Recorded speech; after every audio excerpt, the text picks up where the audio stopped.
Hello students, how are you all? I hope all of you are doing great. So welcome all of you at Manish the Learning app. और हमने start किया था हमारी class 10 physics का chapter number 1 that is about the light reflection and refraction.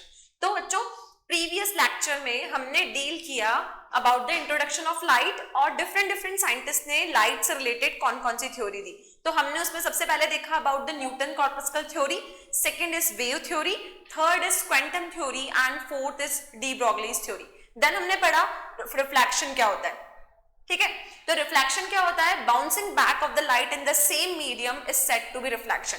अब आज हम discuss करने वाले हैं इस चैप्टर का सबसे important topic that is about the laws of reflection. ठीक है, CBSE exam point of view से ये टॉपिक हमारा बहुत ज्यादा इंपॉर्टेंट है. दैट इज कि लॉज ऑफ रिफ्लेक्शन क्या होते हैं. ओके, तो लॉज ऑफ रिफ्लेक्शन को अब हम डील करने वाले हैं. तो our first thing is all about the laws of reflection.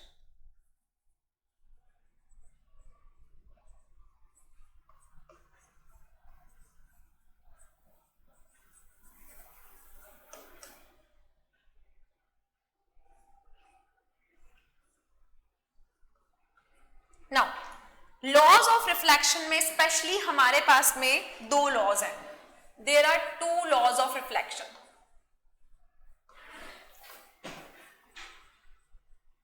There are two laws of reflection. Okay, अब ये जो दोनों लॉज है रिफ्लेक्शन के लिए, इसके लिए हमें डायग्राम कंसिडर करना पड़ेगा. Just we are taking a plane mirror. हमने एक मिरर लिया, ठीक है, एक रे ऑफ लाइट यहां पर इंसिडेंट हुई and after striking to the surface it is bouncing back into the same medium. Ray of light I, that is incident ray, this is our normal and light ray यहां से reflect हो गई. Okay, तो this thing will be our incident ray. इसको हमने बोला था incident ray. This is our reflected ray. ये हो गई हमारी reflected ray and this is our normal. इसको हम क्या बोलेंगे? नॉर्मल. ओके, नाउ जिस एंगल पे कोई भी रे सरफेस को स्ट्राइक करती है, this angle is known as angle of incidence. तो ये बच्चों हो गया हमारा angle of incidence and this thing will be our angle of reflection. तो ये हो गया हमारा एंगल ऑफ रिफ्लेक्शन, ये इंसिडेंट एंगल एंड ये रिफ्लेक्टेड एंगल. अब इस पॉइंट को हम बोलते हैं point of incidence, that is point O. अब जो रिफ्लेक्शन का फर्स्ट लॉ है वो क्या कहता है? तो what will be about the first law of reflection? तो फर्स्ट लॉ ये होता है the angle of incidence, the angle of reflection, incident ray, reflected ray and the normal is going to lie on the same plane. It means जो incident ray है, जो normal रे है और जो रिफ्लेक्टेड रे है, वो तीनों एक ही प्लेन में लाई करेंगी. तो यू कैन सी दैट कि तीनों रेस एक्स वाई प्लेन में लाई कर रही हैं. तो हमारा फर्स्ट लॉ क्या है बच्चों? फर्स्ट लॉ ये है, very simple, incident ray, reflected ray and normal रे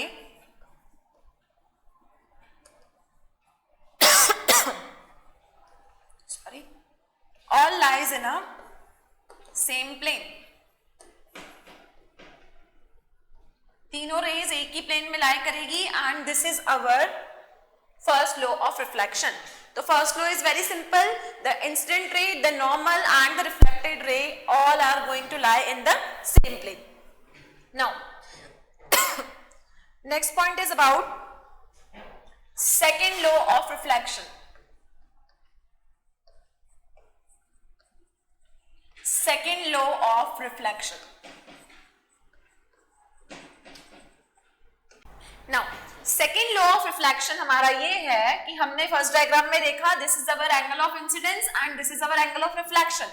तो सेकेंड लॉ ये बोलता है that angle of incidence will be equal to angle of reflection. Angle of incidence is equal to angle of reflection. तो बच्चों ये हो गया हमारा सेकेंड लॉ, दैट इज दोनों एंगल आपस में इक्वल होंगे, और अगर हम उसको स्टेटमेंट फॉर्म में लिखना चाहें तो ये होगा angle I is equal to angle R, and this is our second law of reflection, and this topic is very important from CBSE point of view. Generally question पूछा जाता है एग्जाम में, write the two laws of reflection, तो दो laws है हमारे पास reflection के। फर्स्ट लॉ ये है कि incident ray, normal and reflected ray तीनों एक ही प्लेन में लाई करेंगी, और दूसरा angle of incidence is always equal to angle of reflection, ये हमारा सेकेंड लॉ होगा। Now let's move to the further part of the topic. Angle of reflection और लॉज ऑफ रिफ्लेक्शन में हमें दो पॉइंट ध्यान में रखने हैं, तो this will be points to remember. हमें क्या दो पॉइंट ध्यान रखने हैं? This is about points to remember.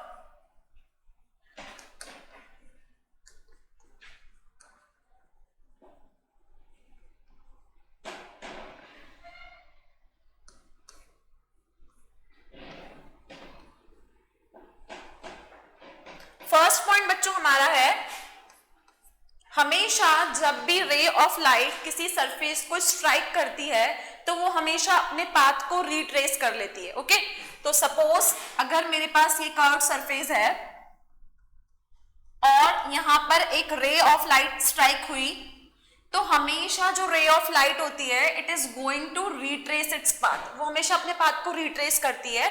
और लॉज ऑफ रिफ्लेक्शन तभी वैलिड होंगे जब सरफेस कर्व्ड होगी। तो ये दो इंपॉर्टेंट पॉइंट्स है जो हमें ध्यान रखने हैं। फर्स्ट इज अ रे of light retraces its path, retraces its path, this is our first point।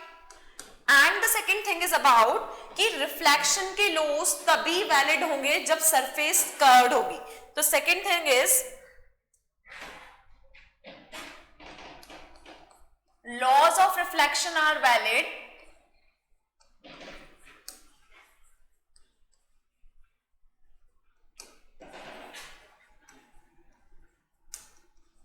when surface is curved, जब सरफेस बच्चों हमारी कर्व्ड होगी तभी लॉज ऑफ रिफ्लेक्शन वैलिड होंगे। ओके, अब सरफेस का कैसा होना चाहिए? सरफेस का कर्व्ड होना चाहिए। तो सरफेस ऐसी भी हो सकती है, ray of light I strike हुई and it is our normal, this is our incident ray and this is our reflected ray, and second case will be like this, ray of light strike हुई, this is our normal and this is ठीक है। तो second point ये है कि laws of reflection तभी valid होंगे जब सरफेस कर्व्ड होगी। तो this is very important points to remember here. Now after laws of reflection we have our next topic that is about type of reflection, कि reflection के कितने types होते हैं। Okay, so let's move to the next topic that is all about types of reflection।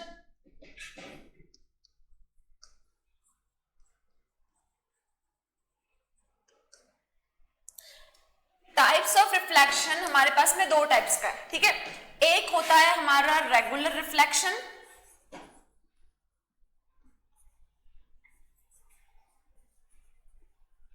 और दूसरा है बच्चों हमारा diffused reflection.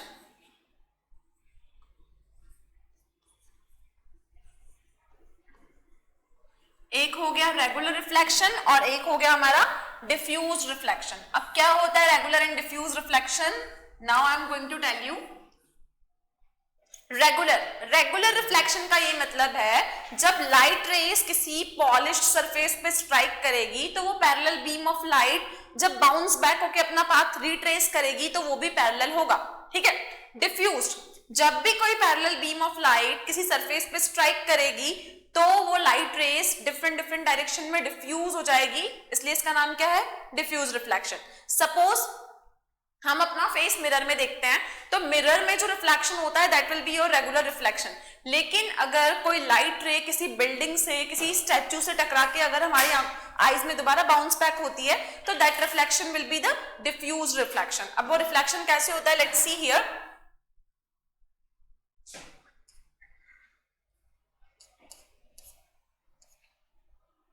Now this is the reflection we have. अब इस टाइप के रिफ्लेक्शन में you can see that first surface is smooth surface, ठीक है। लाइट रेज आई, किसी सरफेस को, ये मिरर है suppose, this is our mirror, mirror को स्ट्राइक किया एंड दोबारा पैरेलल बीम ऑफ लाइट दोबारा बाउंस बैक हो गई, तो it is from smooth surface. तो अगर रिफ्लेक्शन स्मूथ सरफेस से होगा तो this is called regular reflection. इसको हम क्या बोलेंगे बच्चों, this will be our regular reflection. Light rays आई और बाउंस बैक हो गई सेम मीडियम में with a parallel beam of light. Now ये हमारी रफ सरफेस है, this is our rough surface. Light rays I and you can see that light rays different different direction में जा रही है, ठीक है। तो अगर light rays different different direction में जाएगी तो this is your diffused reflection. इसको क्या बोलेंगे हम, इसको हम बोलेंगे डिफ्यूज्ड रिफ्लेक्शन, क्योंकि लाइट रेज ने सेम पाथ फॉलो नहीं किया। तो फर्स्ट टाइप ऑफ रिफ्लेक्शन जो है वो हमारा रेगुलर वन है जो कि स्मूथ सरफेस से होता है। सेकेंड हमारा डिफ्यूज रिफ्लेक्शन है जो कि हमारी रफ सरफेस से होता है। अब इसके लिए हम क्या एग्जांपल ले सकते हैं, लेट्स सी हियर। पहला रिफ्लेक्शन हम कंसीडर कर रहे हैं रेगुलर वाला, ओके, रेगुलर रिफ्लेक्शन।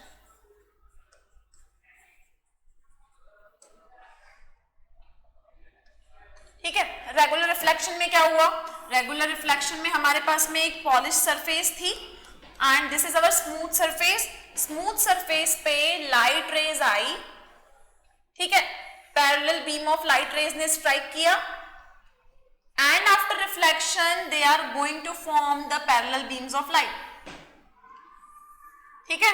तो this will be our regular reflection. Light rays आई, स्ट्राइक होके सरफेस पे सेम डायरेक्शन में सेम मीडियम में बाउंस हो गई, तो रेगुलर रिफ्लेक्शन हुआ। तो डेफिनेशन क्या होगी इसके लिए, the parallel beam of light striking the surface is bouncing back in the same medium with the parallel beam of light. और ये चीज हमें कहां देखने को मिलती है, ये चीज हम जब हम मिरर में देखते हैं तो हमारा रिफ्लेक्शन रेगुलर होता है। अगर हम किसी पॉन्ड में अपनी इमेज देखते हैं तो वो रेगुलर रिफ्लेक्शन है, और अगर हम किसी ऑयली सरफेस में हम अपना रिफ्लेक्शन देखते हैं तो वो रेगुलर रिफ्लेक्शन है। लेकिन डिफ्यूज के केस में क्या होगा, तो second case is our diffused one. Second case बच्चों हमारा डिफ्यूज रिफ्लेक्शन का है। अब डिफ्यूज रिफ्लेक्शन के केस में क्या हुआ, हमने दोबारा से सरफेस ली लेकिन सरफेस इररेगुलर है, ओके। नाउ लाइट रेज ने यहां स्ट्राइक किया, this is the parallel beam of light, ये पैरेलल बीम ऑफ लाइट है, लेकिन सेम पाथ को फॉलो न करते हुए they are going to diffuse in the different different direction, ठीक है। तो they are diffusing in different different direction, इसलिए इसका नाम क्या है, इसका नाम है डिफ्यूज रिफ्लेक्शन। तो इसके लिए डेफिनेशन क्या होगी, the parallel beam of light is striking the surface is deviating in the different different direction is known as the diffuse reflection। और इसके लिए हमारे एग्जांपल है light ray strikes any tree any building, किसी tree से, किसी building से, किसी स्टैच्यू से जो लाइट रेज का रिफ्लेक्शन होता है that will be known as our diffused reflection। तो ये मेन कैटेगरी थी हमारे पास में दोनों टाइप के रिफ्लेक्शन की, that is about the regular one and the diffused one। तो अभी तक हमने क्या डील किया, we have dealt about the reflection, laws of reflection and the types of reflection। Now moving to our next topic is all about the rectilinear propagation of light। अब rectilinear propagation of light क्या होता है, let's see here। The next thing is about rectilinear propagation of light।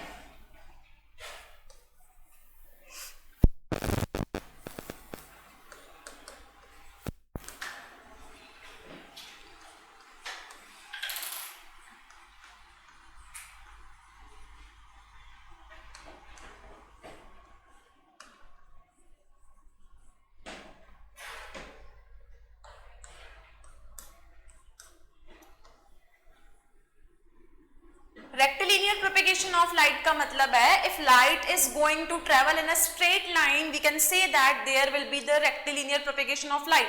Light सिर्फ simply straight line में travel किया तो उसको हम बोलेंगे रेक्टिलिनियर प्रोपेगेशन। तो इसके लिए डेफिनेशन क्या है, if light travels in straight line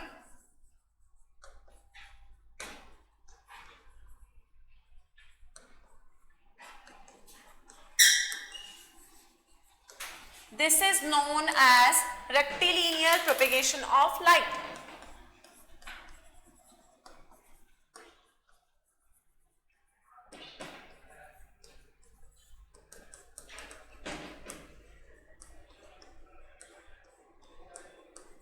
So this will be known as rectilinear propagation of light. अगर लाइट ने स्ट्रेट लाइन में ट्रेवल किया तो उसको हम बोलेंगे रेक्टिलिनियर प्रोपेगेशन ऑफ लाइट. अब रेक्टिलिनियर प्रोपेगेशन ऑफ लाइट हमें डेली लाइफ में कहाँ देखने को मिलता है? सी, अगर हमने किसी डार्क रूम में अज्यूम किया कि एक हॉल के थ्रू सनलाइट एंटर कर रही है, ओके, तो किसी डार्क रूम में सनलाइट का स्ट्रेट एंटर करना will be known as rectilinear propagation of light. और ये बहुत ही जनरल एग्जांपल है जो हम डे टू डे लाइफ में ऑब्जर्व करते हैं. Okay, now rectilinear propagation of light को हम एक्सपेरिमेंटली देखते हैं कि होता क्या है.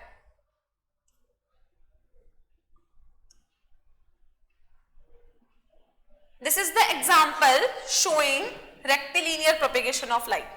अब हमने इसमें क्या किया एक्टिविटी में, रेक्टिलिनियर प्रोपेगेशन ऑफ लाइट को समझने के लिए वी हैव टेकन 3 कार्डबोर्ड्स. हमने 3 कार्डबोर्ड्स लिए और उन तीनों कार्डबोर्ड्स में इक्वल हाइट पे हमने 3 हॉल को मार्क किया. देन इस पूरे सिस्टम को हमने एक टेबल के ऊपर, एक टेबल की एज के ऊपर वो लिया. ठीक है, तो हमने क्या किया, हमने 3 कार्डबोर्ड्स लिए. ओके, इन तीनों कार्डबोर्ड्स में हमने इक्वल हाइट पे, देखो ये जो है यहाँ पर इक्वल हाइट है. ओके, इक्वल हाइट पे हमने तीनों में एक एक होल किया. तो this is hole is placed on, hole is made on equal heights. Equal heights पे हमने होल को प्लेस किया. नाउ उसके बाद हमने इस पूरे सिस्टम को एक टेबल की एज पे लिया and just we are putting a candle flame here. Now होगा क्या, if a person is staring this candle, अगर ये पर्सन इस कैंडल को इस होल के मिडिल में से देखता है तो ये जो लाइट कैंडल इल्यूमिनेट कर रही है it is going to pass straight. ठीक है, तो वो लाइट जो है इस पर्सन को स्ट्रेट दिखाई दे रही है and this is only due to the rectilinear propagation of light. क्योंकि लाइट की क्या टेंडेंसी होती है, लाइट की टेंडेंसी होती है कि वो हमेशा स्ट्रेट लाइन में ट्रेवल करती है. तो light is going to travel in a straight line, तभी इस पर्सन को तीनों होल्स में से लाइट सीधी आती हुई दिखाई दे रही है. ठीक है, अब ये जो मैंने तीनों सिस्टम लिए, ये जो तीनों सिस्टम है मैंने इसको नाम दिया A, इसको दिया B, इसको दिया C. ओके, नाउ हमने क्या किया, इन तीनों सिस्टम में से, तीनों कार्डबोर्ड में से एक को की पोजीशन को थोड़ा सा मिसप्लेस कर दिया. ओके, तो अगर हमने इस किसी भी कार्डबोर्ड की पोजीशन को मिसप्लेस किया एंड देन पर्सन इस होल में से इस लाइट को देखने की कोशिश करेगा तो light is not going to travel in a straight line. He is not able to observe that light. वो इस लाइट को ऑब्जर्व नहीं कर पाएगा. अगर हमने इसको मिसप्लेस किया, अगर हमने इसकी पोजीशन को चेंज करने की कोशिश की तो it means light is not going to travel in a straight line. In spite of that a person is not able to see that light. It means light की क्या प्रॉपर्टी होती है, लाइट की प्रॉपर्टी होती है कि it is going to travel in a straight line and this will be known as a rectilinear propagation of light. तो ये एक इंपॉर्टेंट फेनोमेना है that is related to light. हम डेली लाइफ में और क्या ऑब्जर्व करते हैं, सिंपल एग्जाम्पल, अगर हम एक डार्क डेंस फॉरेस्ट अज्यूम करें और उसमें सनलाइट फॉल हो रही है तो it is also the rectilinear propagation of light, क्योंकि वो लाइट हमें स्ट्रेट आती हुई नजर आती है. ठीक है, now if I am assuming the headlights of scooter, scooter के हेडलाइट्स में से जो सीधी लाइट स्ट्राइक करती है that is travels in a straight line and this is going to follow the rectilinear propagation of light. तो general life में हमारे पास इसके क्या एग्जाम्पल्स हैं, जनरली हमारे पास इसके एग्जाम्पल्स हैं, इसके एग्जाम्पल हैं like sunlight is entering in the dark room, sunlight entering in dark room, ये इसका एग्जाम्पल है. And the second thing is headlights of scooter. Headlights of scooter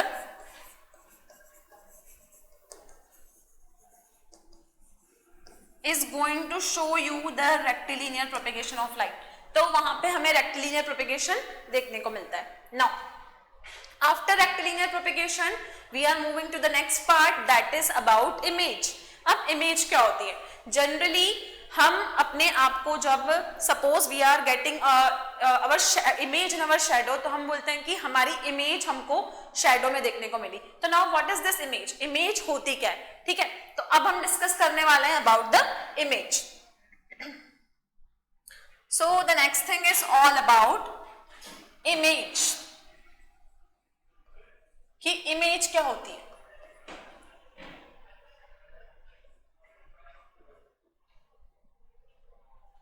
अब क्या होता है, जब भी लाइट रेस रिफ्लेक्शन के बाद किसी पॉइंट पर मीट करती है तो they are going to form the thing that is known as the image. Light rays reflection के बाद आई, वो एक पॉइंट पर कन्वर्ज हुई and then they are going to form the image. वहां पे क्या फॉर्मेशन हुआ? इमेज का फॉर्मेशन हुआ। अब एक्चुअल में जो इमेज होती है वो हमारे पास में दो तरीके की होती है, that is real image and virtual image. एक होती है रियल इमेज, एक होती है वर्चुअल इमेज। तो जिस इमेज को हम स्क्रीन पे देख सकते हैं that will be our real image, and जिस इमेज को हम स्क्रीन पे ऑब्टेन नहीं कर सकते that will be our virtual image. But firstly what is image? Let's write the definition here. तो now the definition for image will be image और optical image. Image को हम ऑप्टिकल इमेज भी कहते हैं। तो इमेज और optical image is a point where the light raise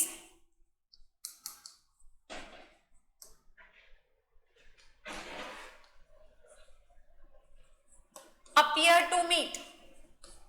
जहां पर लाइट रेज हमें मीट होते हुए दिखाई देंगी, that point we will get an image. So I can say that image is an assembly of all points after reflection. Object की वजह से जितनी लाइट रेज ने रिफ्लेक्शन किया तो इमेज जो है वो उन सब की क्या है? असेंबली है। ओके, तो one mode of definition we can write, image is an assembly of all image points. Image is basically an assembly of all image points. तो उसको हम इमेज बोलेंगे। ठीक है, नाउ इमेज जो है एक्चुअल में हमारे पास दो कैटेगराइज है। Image is actually categorised into two categories. First one is our real image and second one is our virtual image. पहली वाली को हम रियल इमेज बोलेंगे एंड दूसरी इमेज को हम वर्चुअल इमेज बोलेंगे। अब इन दोनों इमेज में डिफरेंस क्या है? अगर लाइट रेज रिफ्लेक्शन के बाद they are appear to converge in front of mirror, अगर वो मिरर के आगे कन्वर्ज होती है तो that will be real image. लेकिन अगर वो कन्वर्ज नहीं होती है, they are appear to diverge behind the mirror, that will be the virtual image. तो रियल इमेज क्या होगी बच्चों? Real image, it is the image when light rays are converging, where light rays are converging in front of mirror.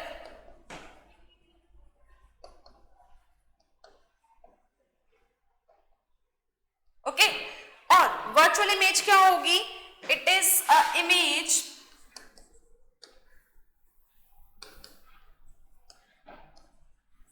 when light rays appear to converge. They are not actually converging, they are actually diverging, but when the light rays are appeared to be converging,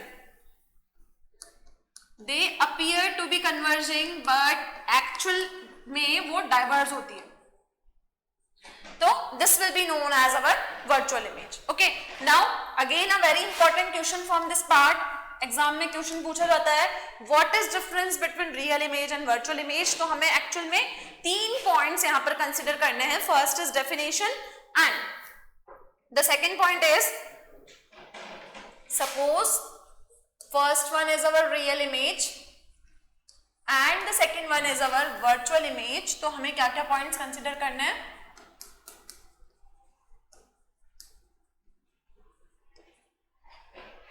first one, real image जो होती है बच्चों वो converging race से बनती है and they are actually appear to be converge but actually they are diverging. तो first point में हमें दोनों को डेफिनेशन में मेंशन करना है। It is obtain on screen, इसको हम स्क्रीन पे ऑब्टेन कर सकते हैं, लेकिन वर्चुअल इमेज को हम स्क्रीन पे ऑब्टेन नहीं कर सकते, तो it can not be obtain on screen, it can not be obtain on screen, इसको हम स्क्रीन पे ऑब्टेन नहीं कर सकते। Now the next thing is real image हमेशा इन्वर्टेड होती है, ठीक है, और वर्चुअल इमेज हमेशा एरेक्ट होती है। नाउ इन्वर्टेड एंड एरेक्ट का क्या मतलब है? इन्वर्टेड मींस जैसा ऑब्जेक्ट होगा उसकी अपोजिट इमेज मुझे देखने को मिलेगी, एंड एरेक्ट मतलब we are getting the same image in the upright manner. तो real image is always inverted, okay, real image हमेशा इन्वर्टेड होती है, एंड जो हमारी वर्चुअल इमेज होती है वो हमेशा एरेक्ट होती है। वर्चुअल इमेज जो होती है वो हमारी एरेक्ट होती है। तो this is the major difference between real image and virtual image. अगर हमसे एग्जाम में क्वेश्चन पूछा जाता है तो firstly we have to write the definition, second ये दोनों पॉइंट्स जो है वो हमारे डिफरेंशिएटिंग पॉइंट्स हैं। तो ये डिफरेंस था इमेज में, that is real one and virtual one, ठीक है। अब हमें डिस्कस करना है इस चैप्टर में, हमने देखा कि रिफ्लेक्शन हमेशा किसी पॉलिश्ड सरफेस से होता है and that polished surface is known as the mirror. तो मिरर कितने टाइप के होते हैं? Mirror are basically of two types, that is the plane mirrors and the spherical mirror, okay. तो अब हम डील करने वाले हैं टाइप्स ऑफ मिरर के बारे में। तो सबसे पहले हमने देखा mirror is a polished surface from which reflection takes place. Mirror से रिफ्लेक्शन होता है और मिरर के बेसिकली दो टाइप्स होते हैं, ठीक है, दो टाइप होते हैं। पहला होता है प्लेन मिरर्स और दूसरे होते हैं हमारे पास में स्फेरिकल मिरर्स।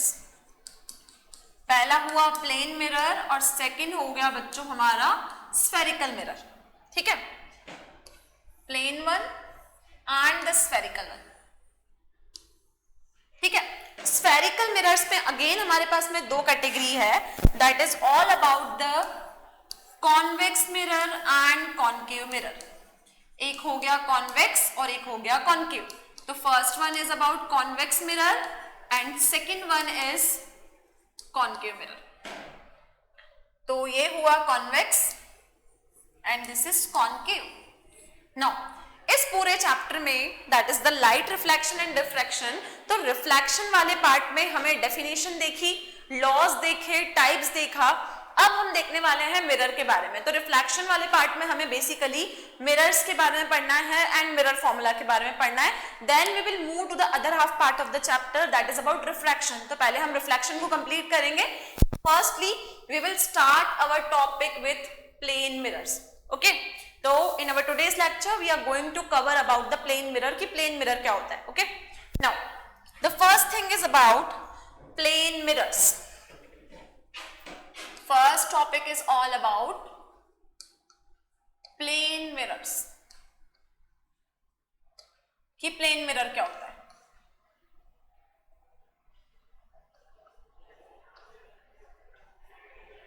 प्लेन मिरर वो मिरर होता है जिसमें फ्लैट रिफ्लेक्टिव सरफेस होती है। तो जो मिरर्स हम एज अ मिरर हम अपने आप को देखने के लिए यूज करते हैं, these are actually our plane mirrors. तो plane mirror is having a flat reflective surface. तो those mirrors which are having a flat reflective surface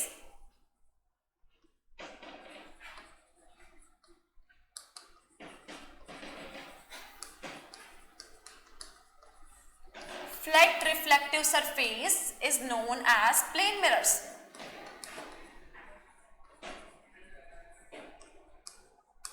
जिस मिरर में फ्लैट रिफ्लेक्टिव सरफेस होती है वो हमारा प्लेन मिरर होता है। अब इसमें अगेन एक क्वेश्चन फॉर्म होता है, write the characteristics of the plane mirror. तो क्या क्या कैरेक्टरिस्टिक होते हैं प्लेन मिरर के, इसको जानने के लिए हम सबसे पहले देखेंगे कि प्लेन मिरर में इमेज का फॉर्मेशन कैसे होता है। तो our next topic is all about image formation in the plane mirrors. तो we are going to deal here with image formation in plane mirror कि प्लेन मिरर इमेज फॉर्मेशन कैसे होता है।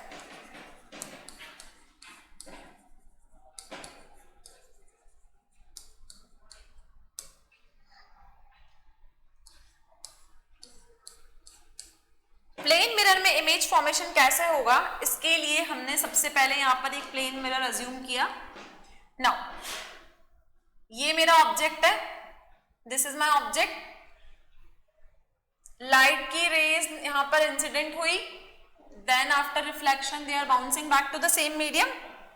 तो बच्चों ये तो हो गया हमारा ऑब्जेक्ट ए बी, ठीक है, ये हो गया हमारा ऑब्जेक्ट, ये हो गई हमारी इंसिडेंट रे, ये हो गई हमारी रिफ्लेक्टेड रे, और ये हो गई हमारी नॉर्मल, ये हो गई नॉर्मल, ये हो गई हमारी रिफ्लेक्टेड रे, और ये हो गई हमारी इंसिडेंट रे, इसको हम बोलेंगे इंसिडेंट रे, ठीक है।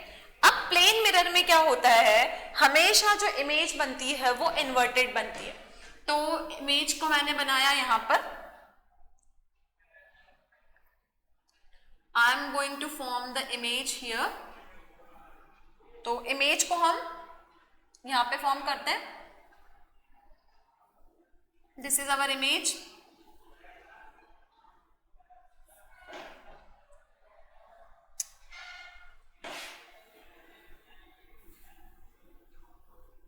Okay, this image is our A dash, ये हमारी इमेज है।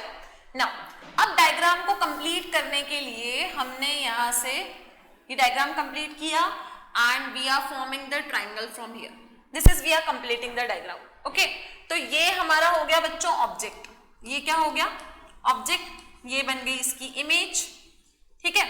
ये हो गया मेरे पास में एंगल ऑफ इंसिडेंस, और ये हो गया मेरा एंगल ऑफ रिफ्लेक्शन। इस नाम दिया एंगल नंबर 1, इस एंगल को मैंने नाम दिया angle number 2। Now I am giving this angle name angle number 3, and this is हो गया हमारा एंगल नंबर 4। तो इस डायग्राम को हमने कंप्लीट किया। सबसे पहले यहां पर हमने लिया प्लेन मिरर, ठीक है, ये हो गया हमारा प्लेन मिरर।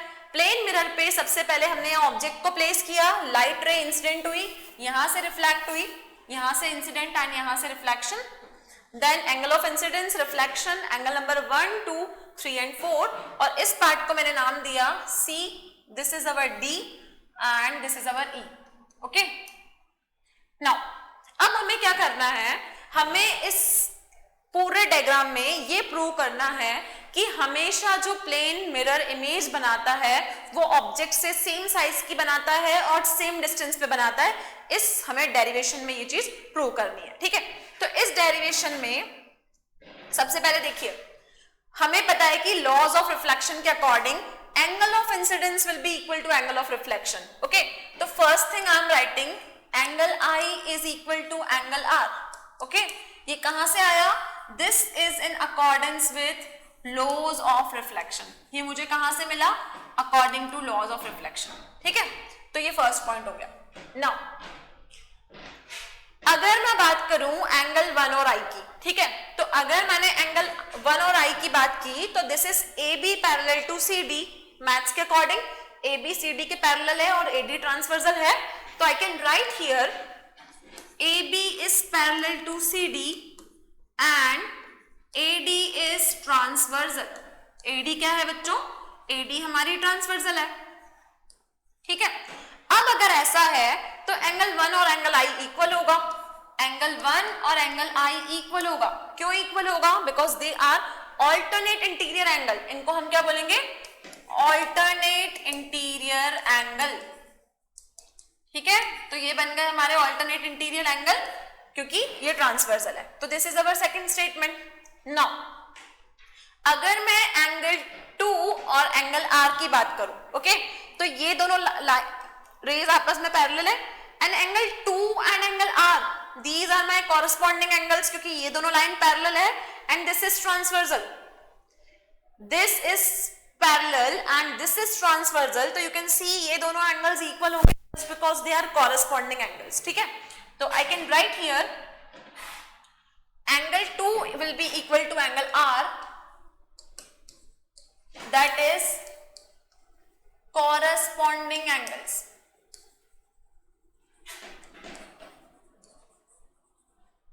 ठीक है बच्चों। तो ये हो गया कॉरस्पॉन्डिंग एंगल्स। तो मुझे यहाँ पर कौन सी 3 इक्वेशंस ऑब्टेन हुई? I am writing these 3 equations here. पहला, angle I equal to angle R, इसको क्या बोलेंगे? Law of reflection. Angle I is equal to angle 1, this is known as alternate interior angle. And third, angle 2 will be equal to angle R, that will be equal to corresponding angle. Okay, तो ये 3 equation मुझे यहाँ obtain हुई। अगर मैं इन तीनों equation का comparison करूं तो आई विल गेट कि एंगल आई और एंगल आर अगर आपस में इक्वल हैं तो एंगल 1 और 2 भी इक्वल होगा, एक्चुअली में होगा। एंगल आई आर के इक्वल है तो this will be equal to R and R, so we can say that अगर लेफ्ट हैंड साइड इक्वल है तो राइट हैंड साइड भी इक्वल होगी। तो what I can conclude from here? I can conclude that from 1, 2 and 3 इन तीनों equation से angle 1 will be equal to angle 2, ये हमें कंक्लूजन मिला। तो let's move to the diagram again. इसका मतलब मेरा एंगल 1 और एंगल 2 इक्वल है। एंगल 3 और 4 तो मेरा वैसे भी इक्वल है क्योंकि they both are equal to 90 degree. अब मैथ्स में एक प्रॉपर्टी होती है कि angles opposite to equal sides of a triangle are equal, so sides opposite to the equal angle of triangle are also equal. अगर ये दोनों एंगल इक्वल हैं तो आई कैन से दैट कि ए डैश डी और ए डी भी equal होगा। तो अगर मैं ट्राइंगल कंपैरिजन करूं that is in triangle A B D and A dash B D. Okay, तो what I am taking here, in triangle ABD and triangle A-BD, ठीक है। इन दोनों ट्राइंगल का अगर मैं कंपैरिजन करूं तो आई विल गेट कि एंगल 1 इक्वल टू एंगल 2 है, एग्जैक्टली है। And if angle 1 is equal to angle 2, this is we have proved earlier. Angle 3 equal to angle 4 है, 3 इक्वल टू 4 भी है। And AB is equal to, AB किसके equal है बच्चों? Let's see here, AD will be equal to A dash D, तो AD will be equal to, AD is equal to A dash D, that will be equal to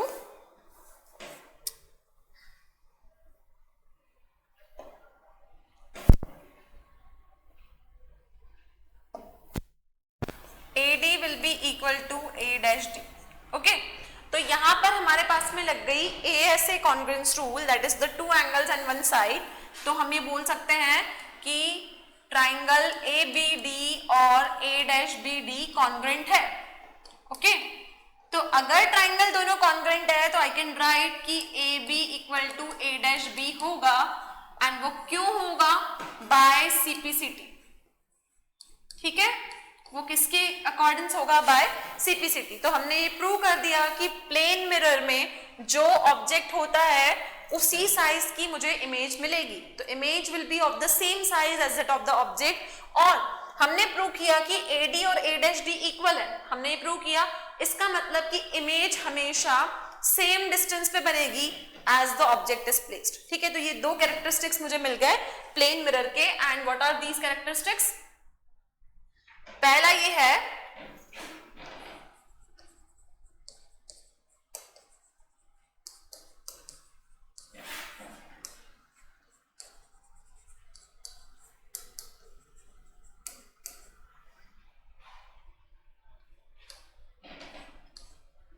पहला characteristic ये है, image will be same size as that of object.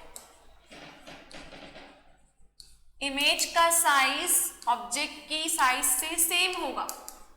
Okay, this is the first characteristic of the plane mirror. Second, image will be inverted. Image कैसी होगी? Inverted.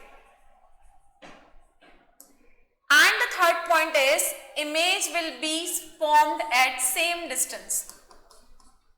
Image will be formed at same distance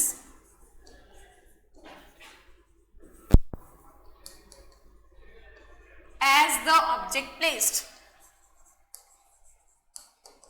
object को हमने जहां place किया है image भी same distance पे बनेगी and image form will be inverted, ठीक है, रियल एंड इन्वर्टेड। तो this is how we have discussed about the characteristics of the plane mirror and we have completed our topic. Now in our next session हम deal करेंगे about the spherical mirrors. So this lecture is over here.